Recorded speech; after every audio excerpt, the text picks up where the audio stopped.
In this video, you will learn how Warren Buffett, the world's greatest investor and one of the world's richest men, made his first $1 million. How he went from 0 figures to 7 figures at age 31.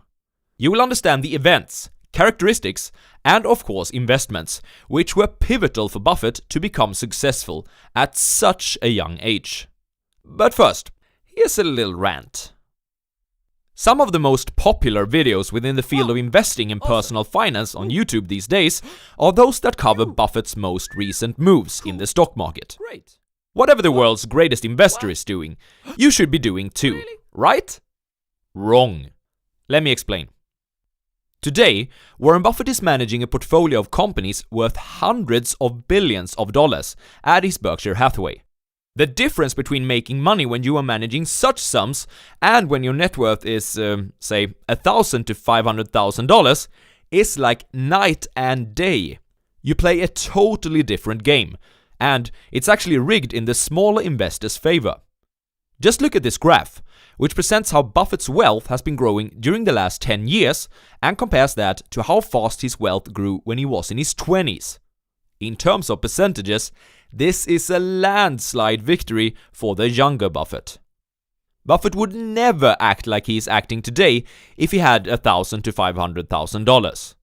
He would do something similar to what you will learn about in this video. And you should too. This is the Swedish Investor, bringing you the best tips and tools for reaching financial freedom through stock market investing. Our story begins in 1936, when Warren Buffett was 6 years old. Buffett the Grinder. Ever thought that Buffett was handed everything on a silver plate? Well, he did have two great entrepreneurial role models in his father Howard and grandfather Ernest, but the money he had to grind for himself.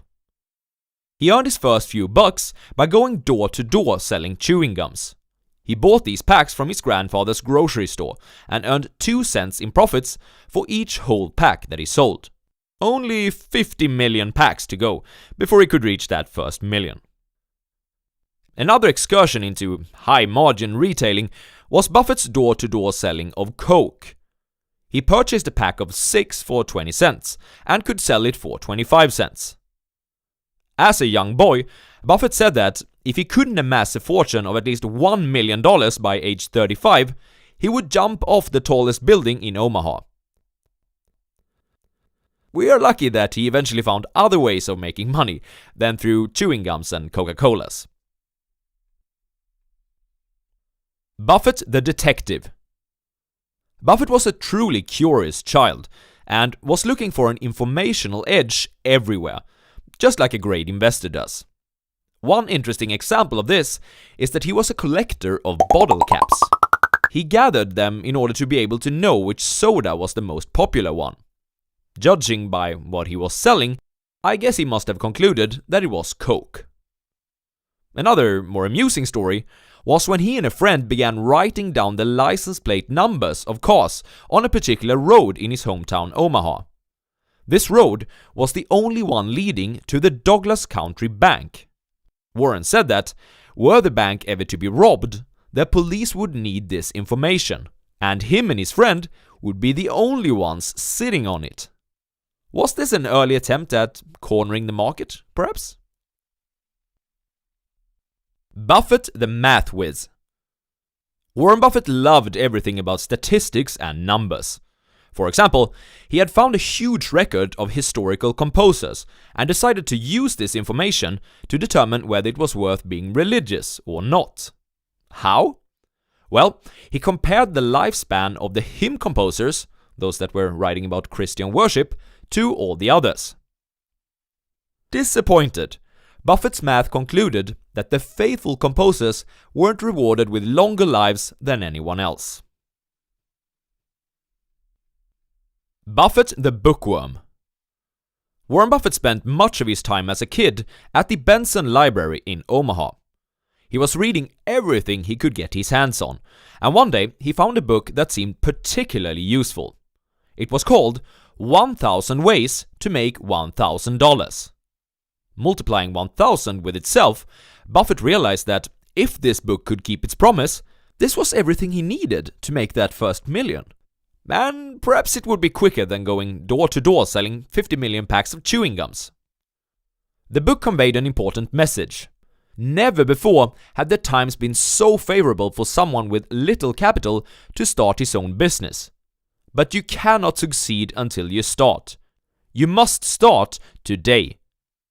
By the way, this book was first published in 1936, and it was correct in saying that it was easier to start a business without much capital at that time than it had ever been before.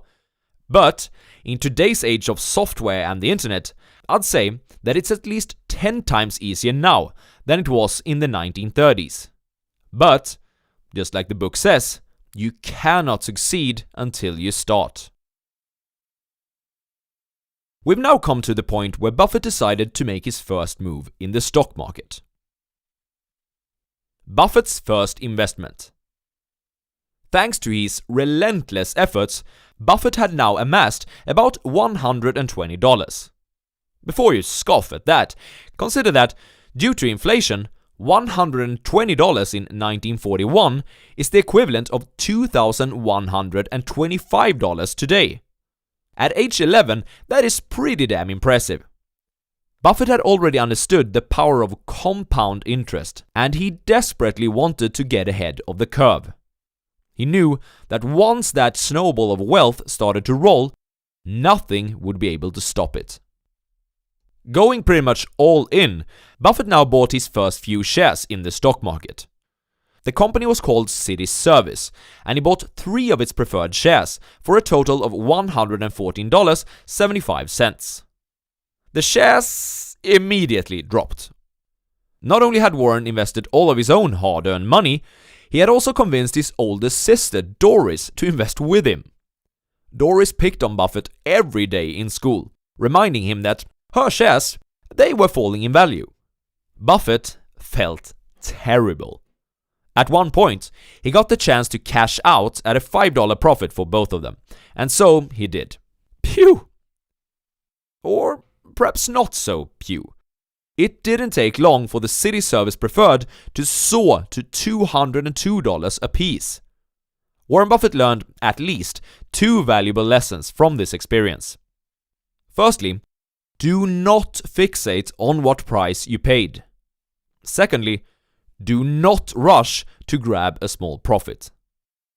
Considering that it took Buffett 5 years to accumulate those first $120, you'd understand why he was grieving when he realized that he was sitting out on a $492 profit. Buffett's motivation. Howard Buffett, Warren's father, was elected a congressman to represent his state in Washington, and so the Buffett family moved there in 1943. Warren didn't like it there at all and insisted on being sent back to Omaha to live with his grandfather Ernest. His wish was granted. On the weekends during this time, Buffett worked at his grandfather's grocery store. Buffett later said about this experience, "I may have been the lowest paid person to ever work in the grocery business. I didn't learn anything, except that I didn't like hard work." Warren's grandfather Ernest was hilarious, by the way. In addition to running a grocery store, Ernest dreamed of one day becoming an author.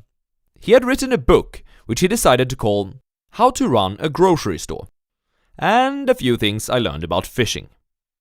Luckily, Warren's father, the stockbroker and congressman, had a greater influence on Warren than Ernest did.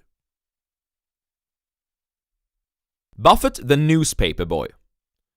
Buffett's reunion with Omaha didn't last for long though, as in late 1943 he was called back to his family in Washington. He still didn't like it, but he liked to earn money, and so he started to deliver multiple newspapers. Once again, Buffett showed his determination to get ahead of the curve. And he was no longer earning pennies either. By the end of 1944, at age 14, he was the proud owner of $1,000, or $14,795 in today's money. This year, he also filed his first tax return. We can see that Buffett was quickly gaining momentum, increasing his income from the newspaper routes from $42 in July 1944 to $86 in November and December during that same year. Buffett deducted his bicycle and wristwatch, which he knew was kinda questionable. He paid a total of $7 in taxes that year. By age 16, he was making $175 a month from his newspaper routes. To put that number in perspective, the average engineer in 1946 could expect to earn about $392 monthly. Even though I do not doubt that Buffett was quite efficient when delivering his newspapers, he was basically working a full-time job while still in high school. Buffett the bodybuilder? You clearly can't have everything in life.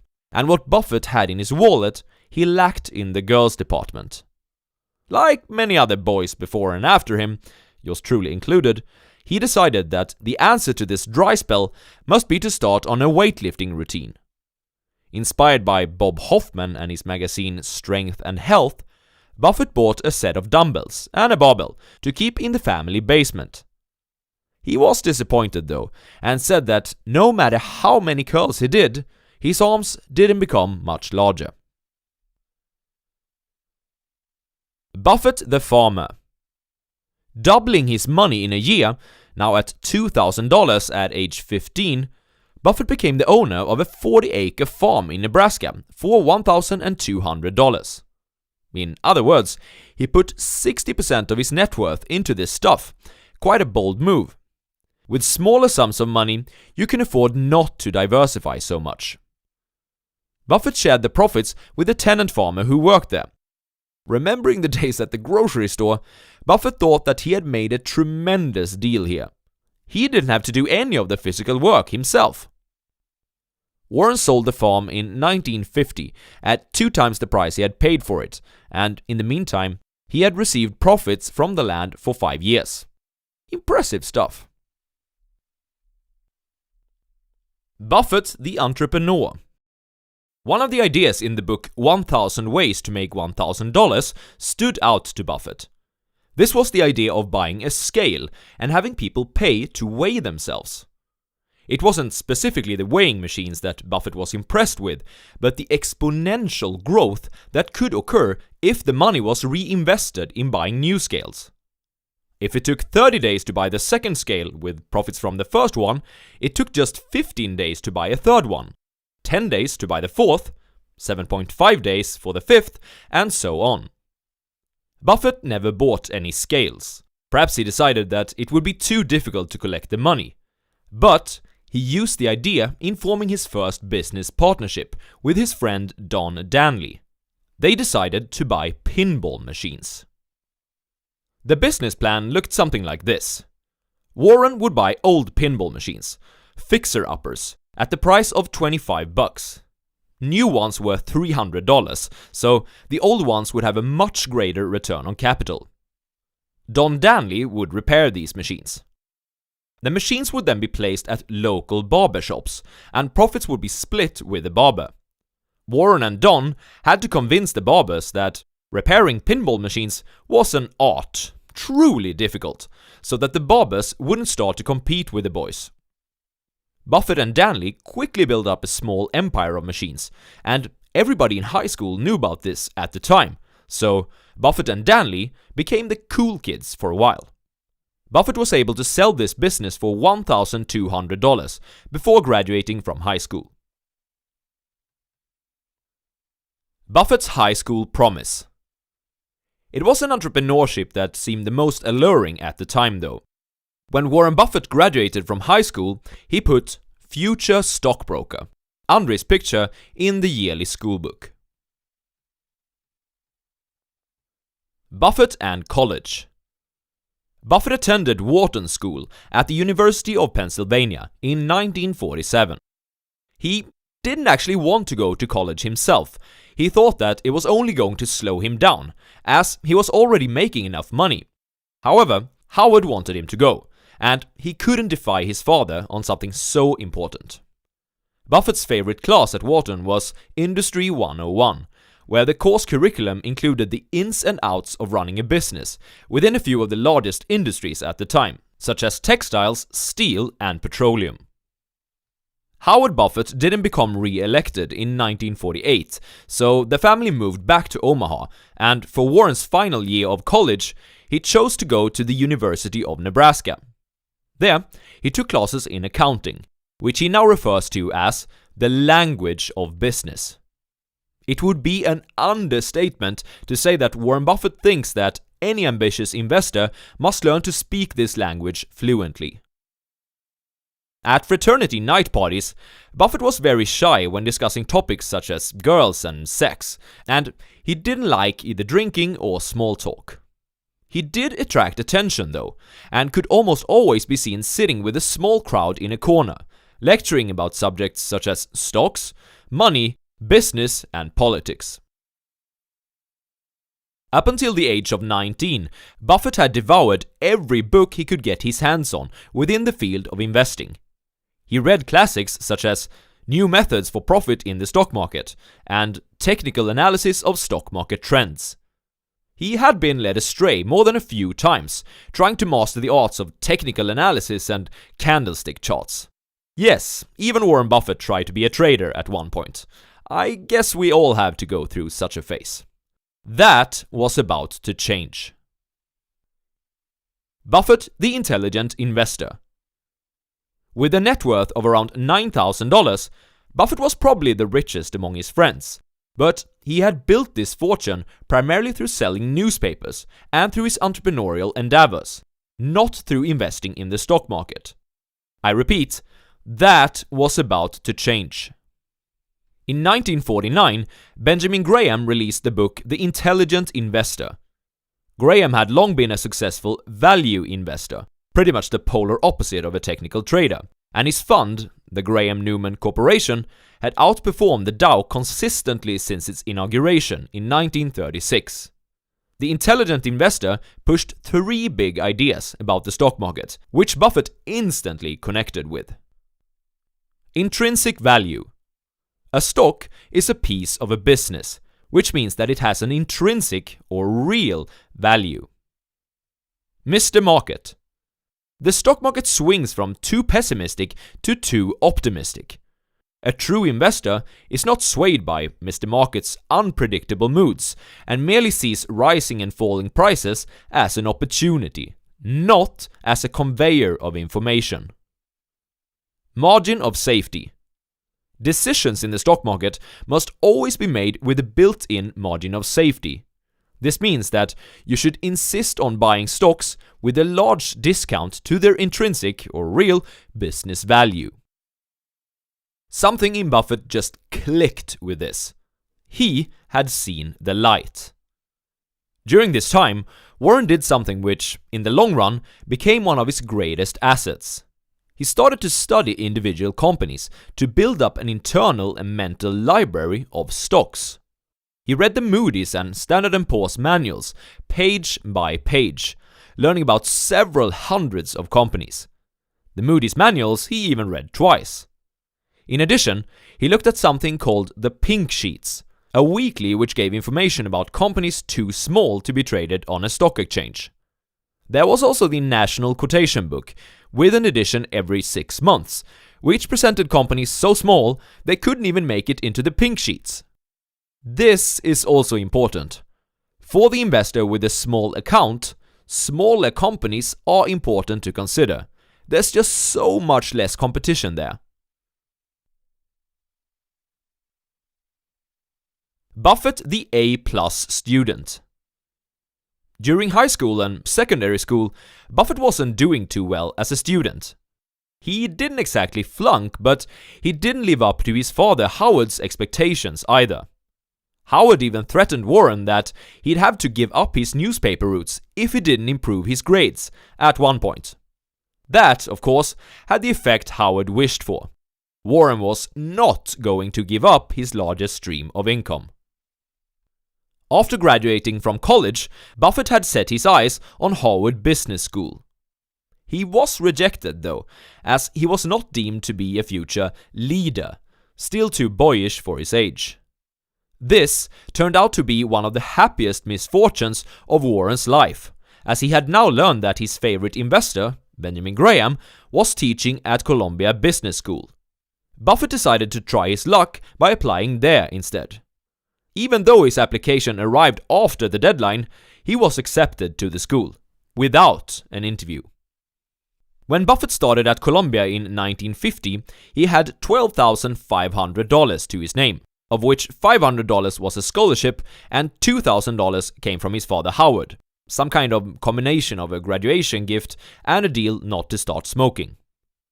Before his introductory course at Columbia, Finance 111 to 112, Investment Management and Security Analysis, Buffett had already read the course material, which was Benjamin Graham and David Dodd's masterpiece, Security Analysis.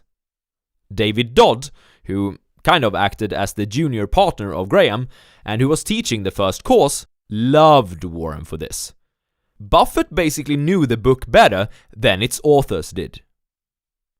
Benjamin Graham wasn't just a teacher at Columbia. He was also a partner in a fund, some would call it the first hedge fund, Graham Newman. One thing that I find quite funny is that Graham used to teach using real-world examples in his class at Columbia, and in that, he was giving away a few of Graham Newman's best investment ideas. The students would then rush to buy these stocks, so that they became too expensive and were no longer worth acquiring. The other partner in the firm, Jeremy Newman, was furious about this. But apparently, Benjamin Graham thought that they were making enough money already, so who cares?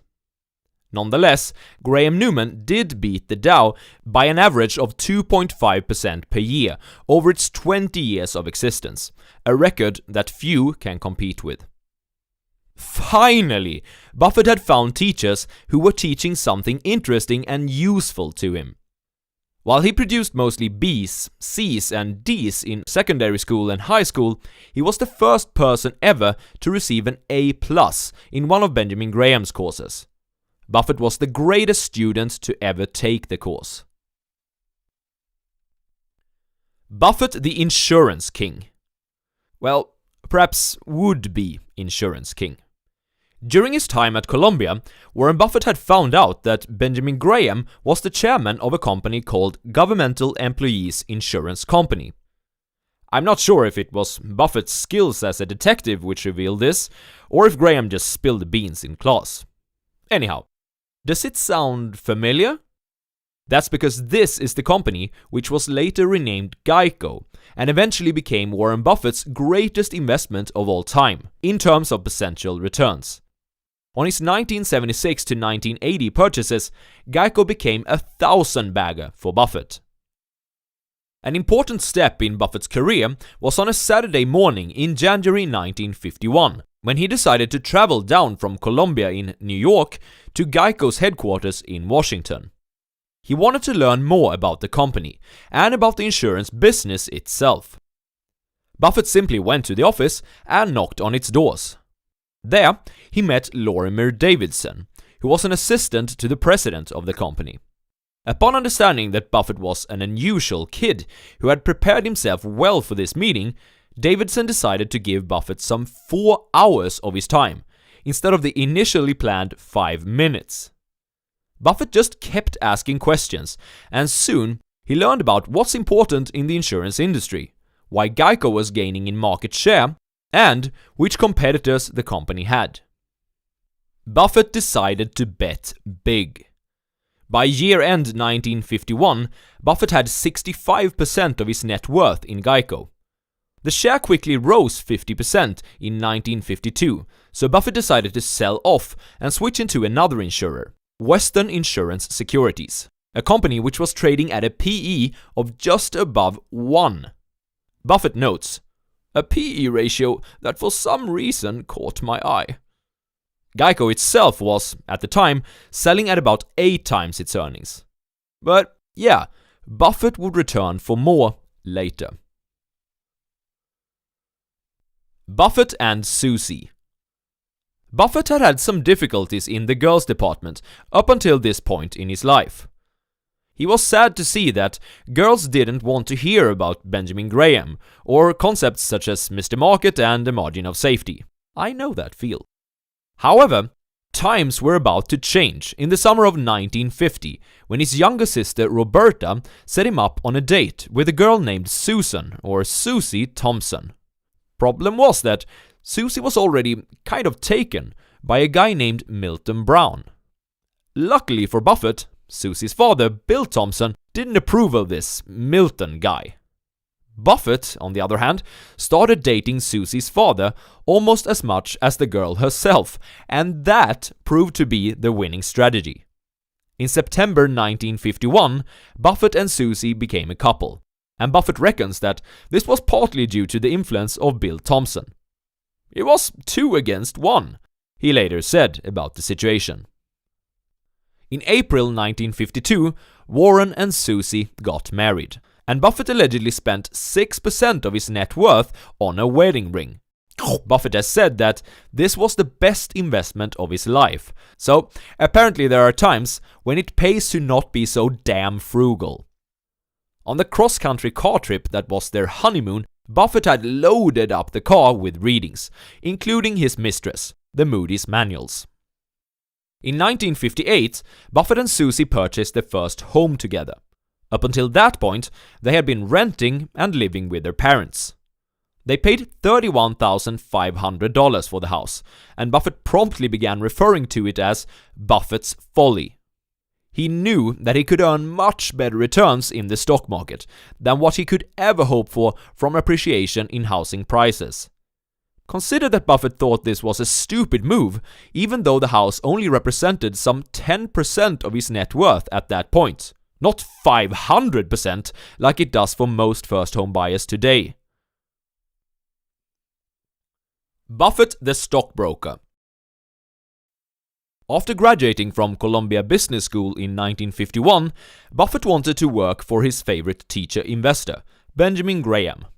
He even offered to take the job without a salary. However, during this time, there was still some prejudice against Jews, perhaps especially on Wall Street, so Graham, who came from a Jewish family, had decided that he was only hiring Jews.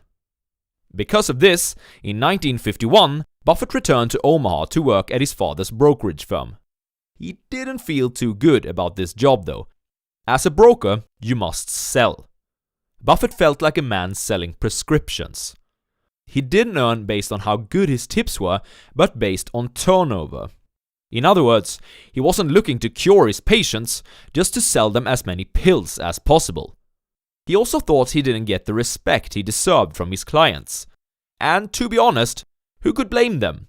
Not every 21-year-old working at their father's brokerage firm is a wonder child.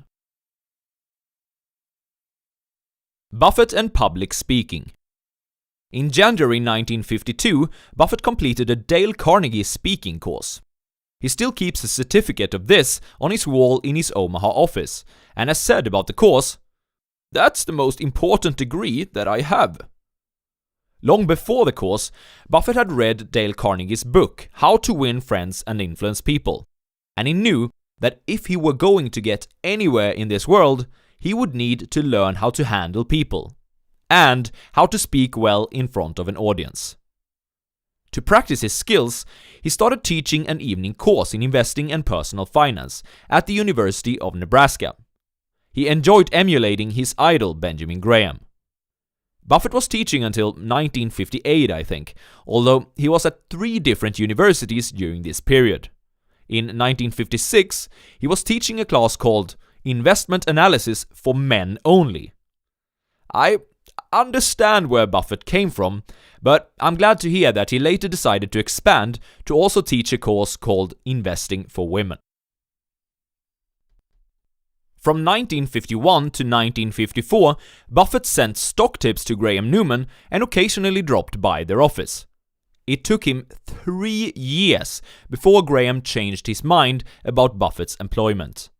But finally, Warren became Graham Newman's first employee with a non-Jewish background. Buffett and his dream job. Buffett arrived in New York, where the Graham Newman office was situated, in August 1954, a whole month before his actual starting date.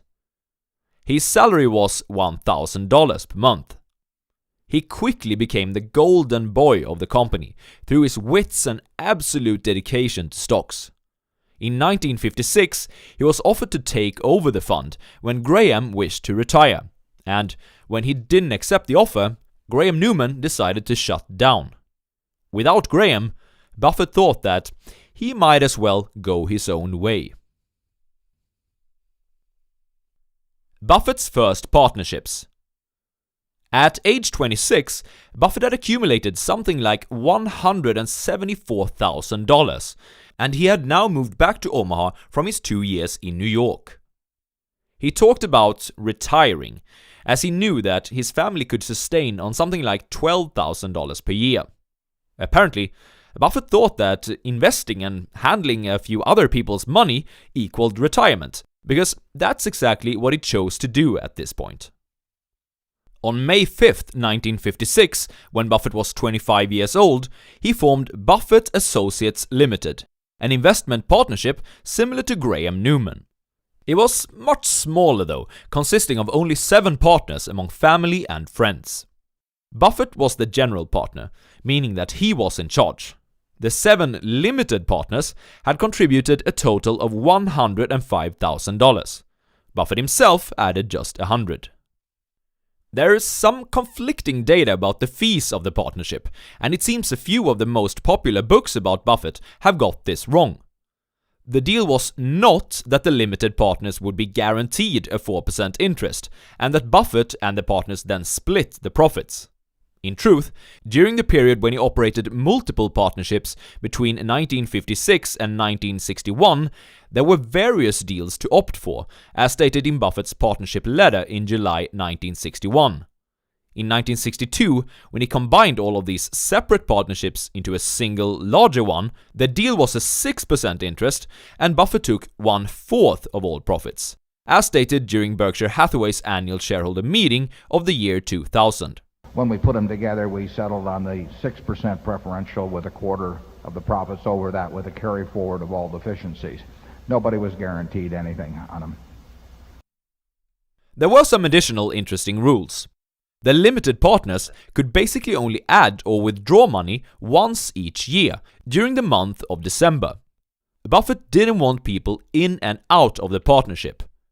Moreover, he wasn't going to tell them anything about what he invested in, as Buffett didn't want people to bid up the prices of the stocks he was interested in. Because of this secrecy, some people in Omaha came to think that Buffett was running a Ponzi scheme. Those that were dubious about Buffett's skills and trustworthiness were missing out. During the period 1957 to 1961, Warren managed to beat the Dow Jones Industrials by as much as 16% per year, or a compounded 177%. Even after Buffett's fees, this allowed the limited partners to beat the index by an average of 10.2% per year, a compounded 107%. Buffett's competencies as an asset manager got more attention, and by the end of 1961, he managed a total of 10 different partnerships. Plus, he also had one with his father. Buffett and the cigar butts. So, how did he achieve these types of returns? At Columbia, Graham had taught Buffett an investing strategy which they referred to as buying cigar butts.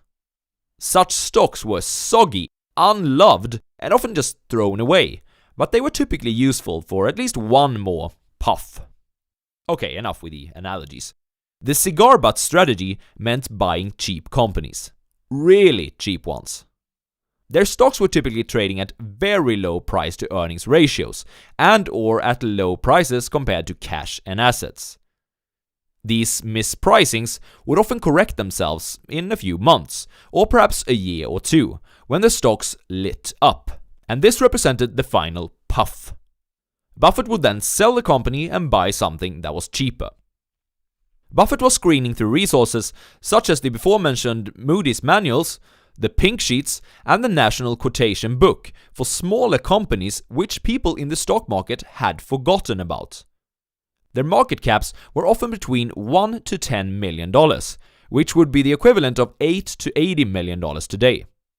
It wasn't unusual that the liquidity in these companies was so thin that Buffett had to meet the shareholders in person and negotiate prices with them. Two important examples of cigar butts that Warren Buffett bought early on in his career were Sanborn Map and Dempster Mill.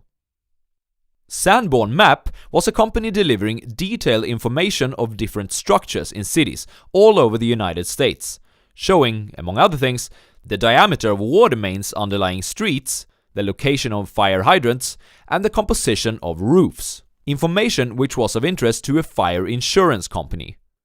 Buffett put up 35% of his partnership's money during the period 1958 to 1960. In 1958, you could buy a share of the company for $45, while it held $65 worth of blue-chip securities in its balance sheet. The business wasn't performing great, as insurance companies were trying new techniques for their underwriting, but it was still cash flow positive and came with a dividend. And at this price, essentially, you got the Sanborn business for free.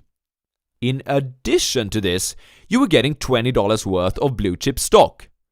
Not a bad deal, and Buffett earned about 50% on this investment over 2 years. Dempster Mill Manufacturing was a manufacturer of farm implements and water systems. Buffett started acquiring shares in 1956, although most of them were bought in 1961, when the company was selling at $30 per share and was breaking even on profits. It had earned good money in the past, but not anymore. What made Buffett salivate was the fact that the company had $75 per share in book value. He realized that, could this value be unlocked, the current share price would allow for great returns. Buffett Associates acquired 73% of the company at an average of $28 per share and used about 21% of its assets to take control of the company and sell off its assets to make it more efficient. Eventually, Buffett managed to sell Dempster to an acquirer in 1963 for $80 per share, or a 185% return. If you wish to screen for similar companies today, I suggest using either Joel Greenblatt's magic formula, Tobias Carlyle's acquirer's multiple, or Benjamin Graham's net stocks. I will link to 3 videos where I explain these strategies in the description of this one. Buffett completely focused. It's clear that Buffett was fully occupied in his quest of accumulating wealth.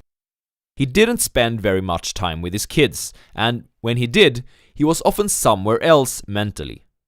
On a vacation in California, he took the kids to Disneyland. While they were running around and having a grand time on their own, Buffett just sat on a bench reading. It's also clear that Susie sustained Buffett, both emotionally and practically in their household. Her husband didn't have too many needs, but she saw to it that they were always fulfilled. A light bulb in his reading lamp, some Pepsi in the refrigerator, yes, Buffett hadn't switched to Coke yet, meat and potatoes for dinner, and ice cream in the freezer. And then there was everything else that a household requires to work, of course. Buffett and Charlie Munger. In 1959, Warren Buffett met Charlie Munger at a local dinner party. Munger was a Los Angeles lawyer and book with legs. The two truly hit it off intellectually, and, well, the rest is history. Munger is the vice chairman of Warren Buffett's company, Berkshire Hathaway, and has been since 1978. Munger challenged Buffett's beliefs about cheap companies. Prior to meeting Charlie Munger, Buffett focused on investments in mediocre companies that traded at bargain prices. After being convinced by Munger, he instead started to focus on great companies at fair prices. While both strategies are valid, Graham's approach is more suitable for the investor with smaller amounts of capital, while Munger's approach is more all-round. Graham was not scalable. I mean, you could not do it with really big money. Charlie Munger helped Buffett find companies such as See's Candies and Coca-Cola. Buffett, becoming a millionaire. By January 1962, Buffett had a total of 10 different partnerships, or 11 if you include the one he had with his father. These partnerships were all with different groups of people, and Buffett now decided to combine them into a single larger one, Buffett Partnership Limited. He had about $7.2 million in assets under management, and him and Susie's interest in the new partnership was $1,025,000. Buffett was now a millionaire. Here's the quickest recap ever. Through grinding, reading, delivering newspapers, starting businesses, learning about value investing, going to business school, working for his idol and role model, leveraging other people's money, being on the constant lookout for cheap companies to invest in, and, most of all, staying completely focused the whole time, Buffett became a millionaire at age 31. If you want to get a more detailed explanation of the 25 most important investments that Warren Buffett ever made, check out this video. Cheers guys! Hope you enjoyed this one and see you soon.